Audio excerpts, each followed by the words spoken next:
Alright, ladies and gentlemen, I'm here tonight to recap the second game of the college basketball doubleheader.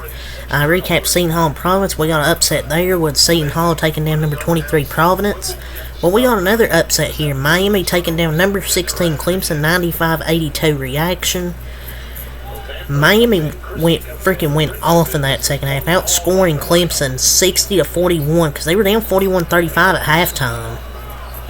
What a hell of a second half for Miami. Nigel Pack, I thought, played great. He had like 5 points. At halftime, he scored 21 points in the second half. I'm telling you, man, Miami's starting to play some better basketball. Ever since they lost to my Wildcats, I felt they're starting to play some better basketball, and I still think that can be a good win for us when we beat Miami. I mean, it's not like they beat great teams, but I felt they're starting to play better now because I think Clemson's a legit team. It's just it took Miami to get hot in that second half for Clemson to lose. For Miami, their leading scorer was obviously Nigel Pack, 21 points in the second half. He had 3 assists, 5 rebounds as well. So he returns to the Miami lineup and sparks their comeback and scored 25-21 in the second half. Matthew Cleveland, 23 points, 4 assists, 4 rebounds. Omer, 23 points, 6 rebounds. They had 3 20-point scores. I thought Bensley Joseph was good as well. 12 points, 3 assists, 6 rebounds. Keyshawn George, 12 points, 5 assists, 3 rebounds, 5 double-digit scores for Miami. They shot 35-66, 53.0% from the floor, 11-24. 45% from 3, and both teams shot good from the line. Clemson was 9-9 at 100%, and Miami 14-15, 93%.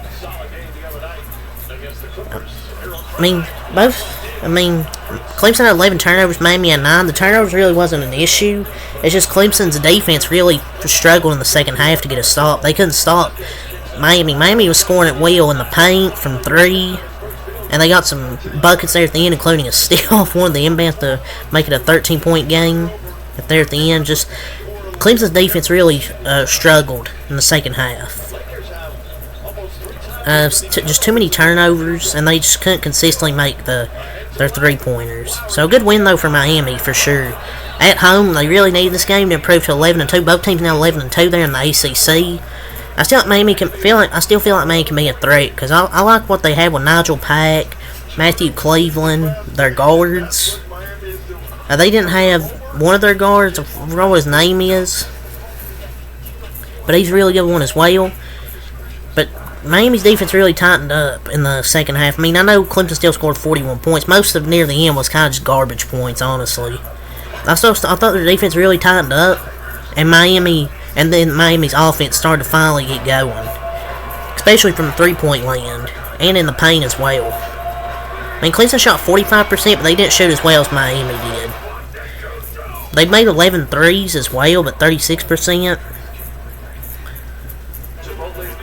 So this is a good win, though, for Miami because they really need this. They didn't have Woga Poplar in this game.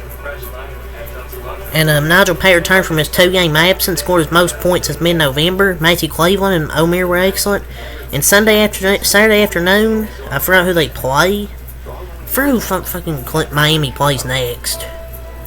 Yeah, they play Wake Forest. That's going to be a big game there against Wake Forest, who's also pretty good, pretty underrated, 9-3. So that's going to be a big game for Miami as well. But that's a big quad 1 win for Miami. They just simply outplayed them in the second half. Just simply outplayed them. Sometimes the game calls for a spark off the bench. The 6th man, if you will.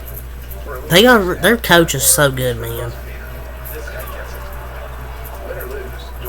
Like, their guards are excellent. And I feel like Keyshawn George is the wild card for them. He was terrific tonight in the place of Poplar. So, and he's a really good true freshman guard. And they can beat good teams. Clemson's still good. It's just Miami just simply outplayed them. For Clemson, their leading scorer was Joe Girard III, 18 points, 5 assists. Chase Hunter, 16 points, 3 assists, 4 rebounds. And this is basketball, and bad games and losses happen. That being said, they need more out of Chase Hunter. He really didn't play too good tonight. He has to figure out, he hasn't had a good game since the Bama game earlier this year. And the Tigers, they even cut it to 4 before he unforced in a horrifyingly bad turnover by Chase Hunter. That led to a fast break layup. They settle for a 3 on the next play. Man pushes against another open 3 ball. They have to get more on Chase Hunter. He just has so many frustrating turnovers. Like, yeah, he had 16 points, but you need your senior point guard to play a lot better than he has. He just hasn't played good. P.J. Hall, 17 points, 6 rebounds, 12 points, 3 assists for Chauncey Wiggins, 11 points, 11 rebounds for Shyfline, who took, I think it was him, who took that bad 3. So yeah, there's some bad turnovers at times. Clemson just leading Miami runs. So yeah, it's really off Savers game. Till next time I'm out. Peace.